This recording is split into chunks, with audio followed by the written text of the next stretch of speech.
Good morning, everyone. I am a mother of 4 and I homeschool 2 of my kiddos.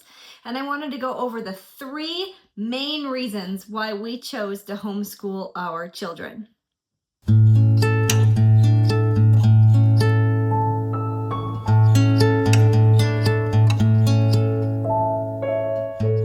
Thank you so much for tuning in today. I wanted to talk about the 3 reasons why we homeschool our children. Like I said, I have 4 kids, but only 2 of them are in school right now. I have a 5th grader and a kindergartner. And there are 3 main reasons why we homeschool our children. I understand that there's different family dynamics and situations where someone might have to send their kids to public school or to a private school or to a Catholic school, but we chose to homeschool our children. And we're able to do that. My husband works. I also used to work, but I chose to stay home with my kiddos and homeschool. I kind of run my own family business on the side. But the main reasons we chose to homeschool, really just family-oriented reasons. So reason number 1 is homeschooling actually has better overall outcomes. And I don't just mean test scores. Most homeschoolers test higher than public or private school students. So that in and of itself is awesome. But I also mean that they have better marriage success. More of them are willing to get married, and when they are married, they have lower divorce rates.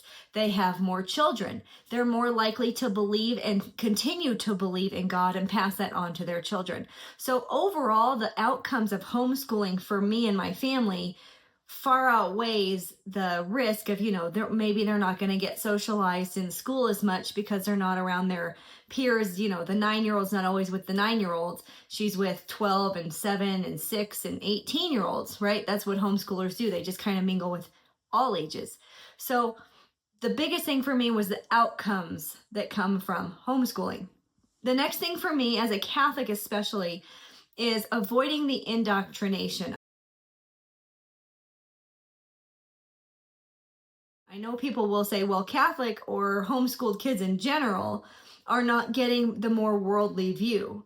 Well, that's actually not a bad thing. We want the godly view.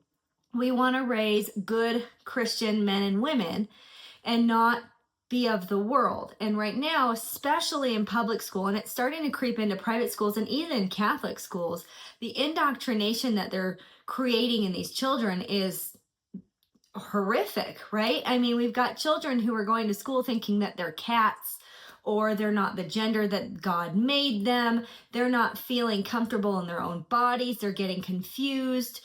Gender confusion was not a thing when I was going through public school. My husband and I were both brought up in public school. That's actually where we met, in high school.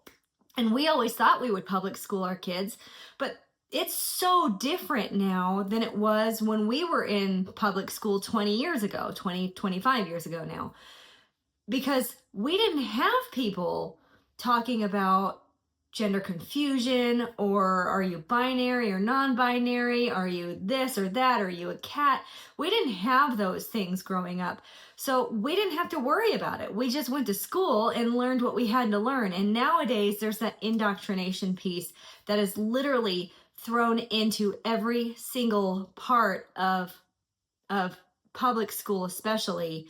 But it's starting even to creep into, private schools and Catholic schools, and that's not our faith. We want to make sure that our kids are being raised in godly ways, understanding that they are made in the image and likeness of God. And then the third reason we don't want to send our kids to school anymore is it's getting more dangerous.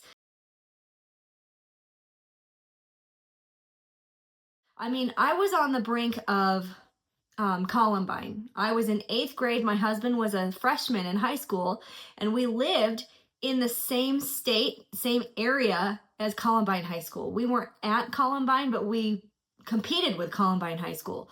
That's how close we are to Columbine High School. And when it happened, my husband was a freshman. My brother-in-law was a senior. I have a friend who was at Columbine when it happened, but it was so unheard of at the time to have that danger in school that even after Columbine, it didn't seem so scary that was like a one-off. That was like a really crazy, I can't believe that happened. God have mercy on them. But it didn't continue happening until recently. In the last 10 or so years, school shootings aren't rare anymore, especially where we are. I don't know if there's something about Colorado, that's where Columbine is, that is creating this. I don't know if this is the indoctrination thing that we're seeing, but there are so many school shootings now that we're desensitized to it, right? Oh, another school shooting in Virginia, another school shooting in Texas. I mean, but that's people's babies, right? Not only the shooters, and I can't imagine being the parent of the actual person doing it, but those children, those poor innocent children, their teachers, the parents that are helping in the schools. It's horrific. And it's getting more and more frequent to the point where even I'm hearing as a homeschool mom, oh, this school down the street is on lockdown. Oh, this school down the street was closed today because there's a threat. We didn't have that when we were younger. I mean, we did lockdowns if someone was going crazy in like the apartment complex across the street, but we didn't have to worry about the safety in our school. We felt safe in our schools. And nowadays we just don't. I mean, they practice lockdowns and where to go if some active shooter comes in, and they're trying to teach the preschoolers what to do and not scare them, I mean, it's super safe in my house. We don't have that. We're a safe, loving, squishy house, right? We take care of our children. They feel loved. They feel safe. So those are the three main reasons. 1, better outcomes. 2, we don't have the indoctrination that is out in the world. And number 3, safety. Our kids are super safe. So thanks for listening. That's why we homeschool. If you like this video, please like and subscribe to my channel. I do lots of homeschool videos.